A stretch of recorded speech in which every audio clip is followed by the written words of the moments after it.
नमस्कार मित्रों, आज मैं आपको एकादशी कथाओं के क्रम में अधिक मास व्रत कथा सुनाने जा रही हूँ। भगवान कृष्ण बोले, हे युधिष्ठिर, अधिक मास के शुक्ल पक्ष की एकादशी का नाम पद्मिनी है। इसमें मेरी और मेरी प्यारी वृषभानु दुलारी की तथा श्री पार्वती जी की पूजा की जाती है।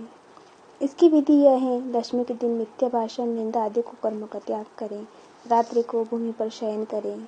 इसके महात्म की कथा पुलस्त ऋषि ने नारद ऋषि जी को सुनाई थी। त्रेता युग में एक महिष्मती नामक नगरी में कृतवीर्य नामक राजा राज्य करते थे। उनकी 100 स्त्रियां थी, परंतु एक भी पुत्र न था। पुत्रष्टि यज्ञ आदि अनेक उपाय किए, परंतु पुत्र न हुआ। अंत में यही विचार किया कि गंधमादन पर्वत पर जाकर तपस्या करूं। उसकी स्त्री राजा हरिश्चंद्र की कन्या पद्मिनी ने कहा, मैं भी साथ चलूंगी। पति पत्नी दोनों ने गंधमादन पर्वत पर जाकर 10,000 वर्ष तक तपस्या की, परंतु सिद्धि को प्राप्त न कर सके। राजा रानी दोनों का मांस सूख गया, हड्डियों का पिंजर रह गया।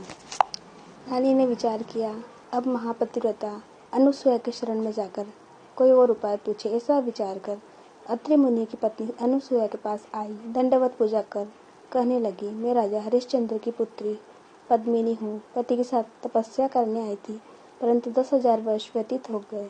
भगवान रूठे ही रहे, पुत्र न दिया। उनकी प्रसन्नता का कोई उपाय बतलाएं, जिससे करने से हमारा कल्याण हो।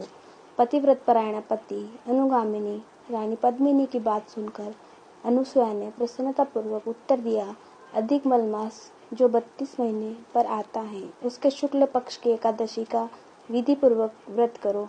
ऐसा अजय पुत्र मिलेगा, जिसको रावण भी विजय न कर सके। अतः प्रमदा रानी ने शुक्ल पक्ष की पद्मिनी एकादशी का श्रद्धा से व्रत किया और कीर्तवीर्य नामक पुत्र को प्राप्त किया। कीर्तवीर महाप्रतापी राजा था। देवता दैत्य सब उसकी आराधना करते थे। रावण जैसों को विजय कर उसने अपनी जेल में बंद कर दिया। पुलस्त मुनि के कहने से उसे छोड़ दिया। जो मनुष्य उस विधि से भक्तिपूर्वक मलमास के शुक्ल पक्ष की पद्मिनी का व्रत करते हैं, वे धन्य हैं, तथा जो संपूर्ण कथा को पढ़ेंगे वे विष्णु लोक को जाएंगे। जय बोलो चतुर्भुजनाथ भगवान की जय।